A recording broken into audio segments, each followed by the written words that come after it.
ನಮಸ್ಕಾರ ಸ್ನೇಹಿತರ, ಎಲ್ಲರಿಗೂ ಇನ್ನೊಂದು ಸಂಚಿಕೆಯಲ್ಲಿ ನಿಮ್ಮೆಲ್ಲರಿಗೂ ಸ್ವಾಗತ ಬಯಸ್ತಾ ಇದ್ದೀನಿ. ಈ ಒಂದು ಸಂಚಿಕೆಯಲ್ಲಿ ನಿಮ್ಮೆಲ್ಲರಿಗೂ ಅದ್ಭುತವಾದ ದೇವರುಗಳಿಗೆ ಒಂದು ನೈವೇದ್ಯ ಮಾಡ್ತಕ್ಕಂಥ ಒಂದು ಸಿಹಿ ತಿಂಡಿ, ಅದುವೇ ಅವಲಕ್ಕಿಯ ಪೊಂಗಲ್. ಇದು ಮಾಡೋದಕ್ಕಂತೂ ತುಂಬ ಈಸಿ ಇರುತ್ತೆ. ಪೊಂಗಲ್ ಅಂತ ಹೇಳಿದ್ರೆ ಸ್ವಲ್ಪ ಪ್ರೋಸೆಸ್ ಜಾಸ್ತಿ ಇರುತ್ತೆ ಬೇಳೆಗಳಲ್ಲಿ ಮಾಡ್ಬೇಕಂತ ಹೇಳಿದ್ರೆ.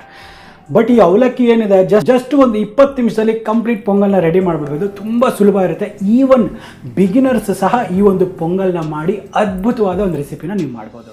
ಸೊ ಮತ್ತೆ ಇನ್ನಾದ ತಡ ಈಗ ನಡೀರಿ ಈ ಒಂದು ರೆಸಿಪಿನ ನೋಡುವ.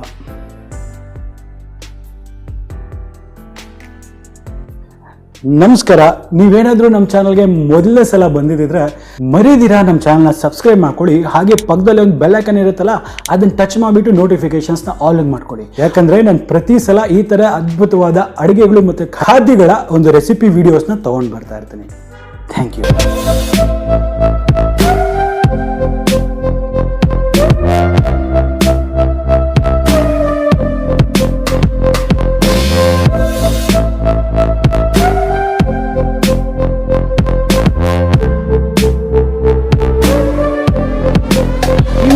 ಅವಲಕ್ಕಿ ಪೊಂಗಲ್ ಮಾಡೋದಕ್ಕೆ ಬೇಕಾಗಿರೋ ಸಾಮಗ್ರಿಗಳು ಏನಂತ ಹೇಳಿದ್ರೆ, 2 ಕಪ್ಪಷ್ಟು ಅವಲಕ್ಕಿ, ಇದು ಗಟ್ಟಿ ಅವಲಕ್ಕಿ, 1 ಕಪ್ನಷ್ಟು ತುರಿದಿರ್ತಕ್ಕಂಥ ಹಸಿ ಕೊಬ್ಬರಿ, 2 ಟೇಬಲ್ ಸ್ಪೂನ್ನಷ್ಟು ಗೋಡಂಬಿ, 2 ಟೇಬಲ್ ಸ್ಪೂನ್ನಷ್ಟು ದ್ರಾಕ್ಷಿ, ಗಸಗಸೆ 1 ಟೀ ಸ್ಪೂನ್, 3 ಹಸಿರು ಏಲಕ್ಕಿ ಜಜ್ಜಿರ್ತಕ್ಕಂಥದ್ದು, ಬೆಲ್ಲ 1 ಕಪ್. ನೋಡಿ ಸ್ನೇಹಿತರೆ, ಇಲ್ಲಿ ನಾನೊಂದು ಸ್ಟ್ರೈನರ್ನ ತೊಗೊಂಡಿದ್ದೀನಿ. ಇದರಲ್ಲಿ ಮೆಜರಿಂಗ್ ಕಪ್ಪಲ್ಲಿ ನಾನು 2 ಕಪ್ನಷ್ಟು ಅವಲಕ್ಕಿಯನ್ನು ಹಾಕ್ಕೊಳ್ತೇನೆ. ಇದು ನಾನು ಗಟ್ಟಿ ಅವಲಕ್ಕಿನೇ ತಗೊಳ್ತಾ ಇದ್ದೀನಿ.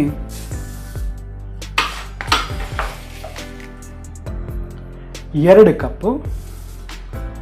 ಸೊ ಇದನ್ನೇನು ಮಾಡುವ ಅಂದರೆ, ಇದನ್ನ ಈ ರೀತಿ ಸ್ವಲ್ಪ ಚೆಂದಾಗಿ ಸ್ಟ್ರೈನ್ ಮಾಡುವ. ಕಾರಣ ಏನಂತ ಹೇಳಿದ್ರೆ, ಇದರಲ್ಲಿ ಏನಾದರೂ ಸ್ವಲ್ಪ ಧೂಳು ಗೇಳು ಏನಾದರೂ ಇದ್ದರೆ ಅದು ಹೊರಗೆ ಬಂದುಬಿಡಲಿ ಅಂದ್ಬಿಟ್ಟು. ನೀವು ನೋಡ್ತಿರ್ಬೋದು, ಇಷ್ಟು ಧೂಳೆಲ್ಲ ಇದ್ರಲ್ಲಿ ಕಲೆಕ್ಟ್ ಆಗಿದೆ. ಸೊ ಇದನ್ನೆಲ್ಲ ಡಿಸ್ಕಾರ್ಡ್ ಮಾಡಿಬಿಡುವ. ನೋಡಿ, ಈಗೆಲ್ಲ ಇದು ಚೆನ್ನಾಗಿ ಸ್ಟ್ರೈನ್ ಆಗಿದೆ. ಸೊ ಇದರಲ್ಲಿ ಏನು ಮಾಡಬೇಕಂದ್ರೆ, ಇದರಲ್ಲಿ ಒಂದು ಅರ್ಧ ಕಪ್ನಷ್ಟು ನೀರನ್ನು ಈ ರೀತಿ ಹಾಕ್ಕೊಂಡು ಇದನ್ನೆಲ್ಲ ಚೆನ್ನಾಗಿ ಒಂದ್ಸತಿ ತೊಳಿಬೇಕಾಗತ್ತೆ. ನೀರೆಲ್ಲ ಕ್ಲೀನಾಗಿ ಇದಕ್ಕೆ ಒಂದಕ್ಕೊಂದು ಟಚ್ ಆಗಬೇಕು. ಅಲ್ಲಿವರೆಗೂ ನಾವು ಇದನ್ನು ಚೆನ್ನಾಗಿ ತೊಳೆಯುವ.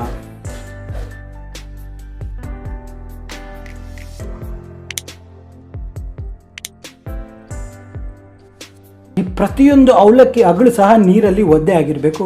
ಸೊ ಈಗ ಇದನ್ನು ಚೆನ್ನಾಗಿ ತೊಳೆದ್ಬಿಟ್ಟು ಇದನ್ನು ಒಂದು ಅರ್ಧ ಗಂಟೆ ಕಾಲ ಇದೇ ರೀತಿ ನೆನೆಯೋದಕ್ಕೆ ಬಿಡುವ. ನೋಡಿ, ಇಲ್ಲಿ ಒಂದು ಬಾಣಲೆನ ನಾನು ಬಿಸಿ ಮಾಡೋಕ್ಕೆ ಇಟ್ಟಿದ್ದೀನಿ. ಇದರಲ್ಲಿ ನೆನ್ಪಿಟ್ಕೋಬೇಕು, ನಾನು 2 ಕಪ್ನಷ್ಟು ಅವಲಕ್ಕಿ ತೊಗೊಂಡಿದ್ದೆ. ಸೊ ಹಾಗಾಗಿ ಅದೇ ಕಪ್ಪಿನ ಅಳತೆಯಲ್ಲಿ 1 ಕಪ್ನಷ್ಟು ನಾನು ಬೆಲ್ಲ ಹಾಕೊಳ್ತಾ ಇದ್ದೀನಿ. ಇದು 1. ನೋಡಿ, ಈಗ ಇದರಲ್ಲಿ 1/4 ಕಪ್ ಅಂದರೆ 1/4 ಕಪ್ ಅಷ್ಟು ಮಾತ್ರ ನೀರನ್ನು ಹಾಕೊಳ್ತಾ ಇದ್ದೀನಿ.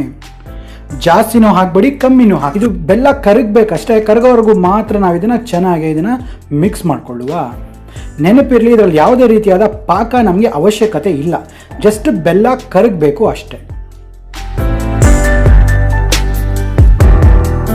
ನೋಡಿ, ನೀವು ಇಲ್ಲಿ ನೋಡ್ತಿರ್ಬೋದು, ಈ ಬೆಲ್ಲ ಎಲ್ಲ ಚೆಂದ ಕರಗಿಬಿಟ್ಟಿದೆ. ಸೊ ಇಷ್ಟಾದರೆ ನಮಗೆ ಸಾಕಾಗುತ್ತೆ. ಸೊ ಈಗ ತಕ್ಷಣ ಏನು ಮಾಡೋಣ, ಇದನ್ನು ಫ್ಲೇಮ್ನ ಕಟ್ ಆಫ್ ಮಾಡಿಬಿಟ್ಟು ಇದನ್ನೆಲ್ಲ ಒಂದ್ಸತಿ ಶೋಧಿಸ್ಕೊಂಡು ಬರುವ. ನೋಡಿ, ಎಂತಕ್ಕಾಗಿ ಸ್ಟ್ರೈನ್ ಮಾಡಬೇಕಂದ್ರೆ, ನೋಡಿ ಇದರಲ್ಲಿ ಇಷ್ಟು ಇಂಪ್ಯೂರಿಟೀಸ್ ಇರುತ್ತೆ. ಆ ಇಂಪ್ಯೂರಿಟೀಸ್ ಎಲ್ಲ ಹೋಗಬೇಕು ಅಂತ ಹೇಳಿದ್ರೆ ನಾವು ಸ್ಟ್ರೈನ್ ಮಾಡ್ಕೋಬೇಕಾಗತ್ತೆ. ನೋಡಿ, ಇವಾಗ ಸ್ಟ್ರೈನ್ ಮಾಡಿರ್ತಕ್ಕಂಥ ಇವತ್ತು ಬೆಲ್ಲದ ಜ್ಯೂಸನ್ನು ಹಾಕೊಂಡ್ಬಿಡುವ. ನೋಡಿ, ಈಗ ಈ ಒಂದು ಬೆಲ್ಲದ ಪಾಕ ಸಹ ರೆಡಿಯಾಗಿದೆ. ಇದರಲ್ಲಿ ನಾವೇನೊಂದು 30 ನಿಮಿಷಗಳ ನೆನೆಸಿದ್ವಲ್ಲ, ಈ ಒಂದು ಅವಲಕ್ಕಿ ಸಹ ಚೆನ್ನಾಗಿ ಮೆತ್ತಗಾಗಿದೆ. ಸೊ ಈಗ ಏನು ಮಾಡೋಣ, ಈ ಬಿಡಿ ಬಿಡಿಯಾಗಿ ನೆಂದಿರ್ತಕ್ಕಂಥ ಈ ಒಂದು ಅವಲಕ್ಕಿಯನ್ನು ಇದರಲ್ಲಿ ಹಾಕೊಂಡ್ಬಿಡುವ. ಸೊ ಈಗ ಇದನ್ನೆಲ್ಲ ಒಂದ್ಸತಿ ಚೆನ್ನಾಗಿ ಇದನ್ನು ಮಿಕ್ಸ್ ಮಾಡೋಣ. ನೀವು ನೋಡ್ತಿರ್ಬೋದು, ಎಲ್ಲ ಒಂದಕ್ಕೊಂದು ಚೆನ್ನಾಗಿ ಮಿಕ್ಸ್ ಆಗಿಬಿಡುತ್ತೆ. ಮತ್ತು ಈ ನೀರನ್ನೇ ಹೀರ್ಕೊಂಡು ಇದು ಒಂದು ಸ್ವಲ್ಪ ಗಟ್ಟಿ ಆಗೋಕ್ಕೆ ಶುರು ಆಗುತ್ತೆ. ನೋಡಿ, ಈಗ ಇದರಲ್ಲಿ ಈ ಒಂದು ಏಲಕ್ಕಿ ಪುಡಿಯನ್ನು ಸಹ ಹಾಕ್ಕೊಳ್ತೇನೆ.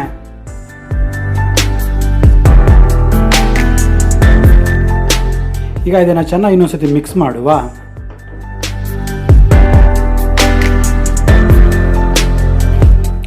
ಇದರಲ್ಲಿರ್ತಕ್ಕಂಥ ನೀರನ್ನು ಇದನ್ನ ಎಳ್ಕೊಂಡು ಇದು ಚೆನ್ನಾಗಿ ಇನ್ನು ಸ್ವಲ್ಪ ಉಬ್ಬುತ್ತೆ.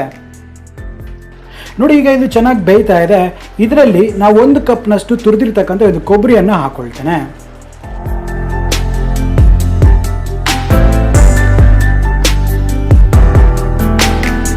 ಈಗ ಇದನ್ನು ಸಹ ಚೆನ್ನಾಗಿ ಒಂದ್ಸತಿ ಮಿಕ್ಸ್ ಮಾಡುವ.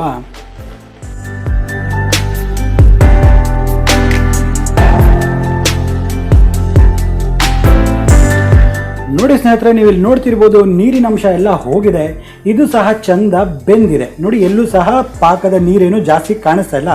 ಇಷ್ಟ ಆದರೆ ಕರೆಕ್ಟಾಗಿ ಆಗಿದೆ ಅಂದ್ಬಿಟ್ಟು ಸೊ ಈಗ ಇದನ್ನು ಪಕ್ಕಕ್ಕೆ ಇಟ್ಬಿಟ್ಟು ಇದನ್ನು 5 ನಿಮಿಷದ ಕಾಲ ರೆಸ್ಟ್ ಆಗೋದಕ್ಕೆ ಬಿಡುವ.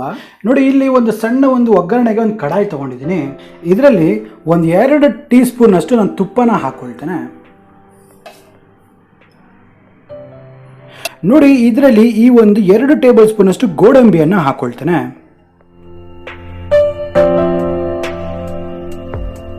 ಸೊ ಈಗ ಚೆನ್ನಾಗಿ ಇದು ಸ್ವಲ್ಪ ಗೋಲ್ಡನ್ ಬ್ರೌನ್ ಆಗೋವರೆಗೂ ನಾವು ಇದನ್ನು ಚೆನ್ನಾಗಿ ಹುರಿಬೇಕಾಗತ್ತೆ.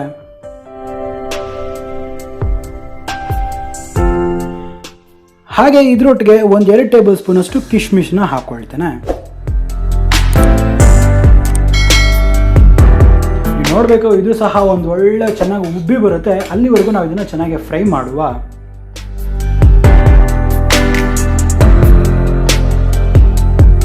ನೋಡಿ, ಈಗ ಕೊನೆಯಲ್ಲಿ ಈ 1 ಟೀ ಸ್ಪೂನ್ ಅಷ್ಟು ಈ ಗಸಗಸೆನ ಹಾಕೋಣವ. ಇದು ಹಾಕಿದ್ರೆ ಅಂತೂ ತುಂಬ ಅದ್ಭುತವಾದ ಟೇಸ್ಟ್ ಇರುತ್ತೆ. ಸೊ ಇಫ್ ನಿಮ್ಗೆ ಇಷ್ಟ ಇಲ್ಲ ಅಂತ ಹೇಳಿದ್ರೆ ಇದನ್ನು ನೀವು ಸ್ಕಿಪ್ ಮಾಡ್ಕೋಬೋದು. ಇದು ಹಾಕೋದ್ರಿಂದ ಒಳ್ಳೆ ಟೇಸ್ಟ್ ಬರುತ್ತೆ ಅಂದ್ಬಿಟ್ಟು ನಾನು ಇದನ್ನು ಹಾಕ್ಕೊಳ್ತಾ ಇದ್ದೀನಿ.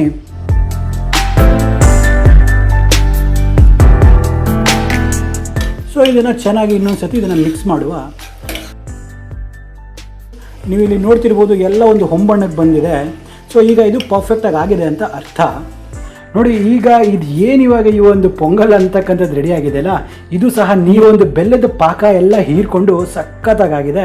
ಸೊ ಇದರಲ್ಲಿ ನಾವೇನು ತುಪ್ಪದ ಒಗ್ಗರಣೆ ಹಾಕಿದ್ವಲ್ಲ ಇದನ್ನೆಲ್ಲನೂ ಹಾಕ್ಬಿಡುವ.